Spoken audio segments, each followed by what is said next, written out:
Hey everybody, so today I am going to show you how to make a fingerboard deck. All you need is 5 plies, 3 vertical, 2 horizontal, a mold, and glue. I use Gorilla Glue White because it dries the fastest. I'm going to put down a piece of paper because I don't want to make a mess on my desk. And I am going to set up my plies as vertical, horizontal, and vertical.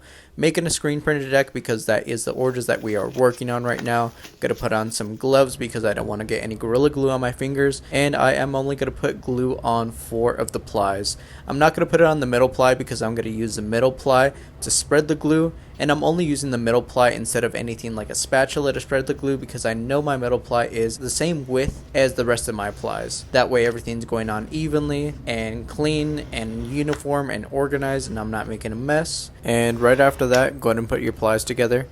Bottom ply is going to be vertical, then horizontal, then vertical, then horizontal, and then vertical for your top ply.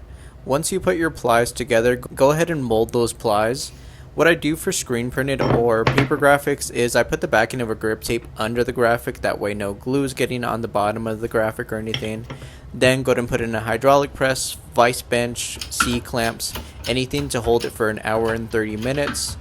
Once it hits an hour and 30 minutes, go ahead and demold. Usually after I demold, I like to let the squares sit for 24 hours, that way the glue can fully cure. So just take your square off the mold, use anything to pry it off. Mark your nose, just let it sit 24 hours, that way again it can fully cure before you cut anything, before you drill any truck holes or countersink. So for the sake of this video, we will do all of what I said not to do today. Use a 1/16 drill bit to drill the truck holes. Usually I like to put a piece of wood under it, that way it kind of comes out pretty clean. And then you change the 1/16 drill bit to a 1/8 drill bit for the countersinks. You're trying to get to that little black line. Which is pretty much the middle ply. This is kind of what it comes out to. And once you're done with that, you go ahead and put your template. Cut off the excess if you're using a router.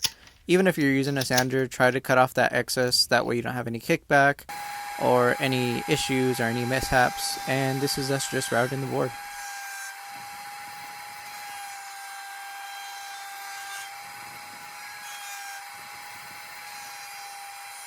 So as soon as you're done routing the board, you're going to do a rough round, which I will do that with the Dremel.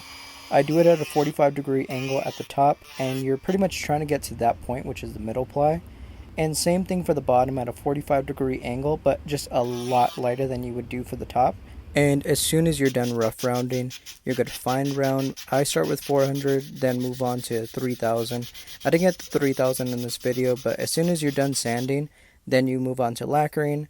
Use a lacquer, don't use a clear coat, it just works a little bit better. Usually what I do is I lacquer, then hit it with 3000 and then lacquer again, and it comes out really clean, really glossy.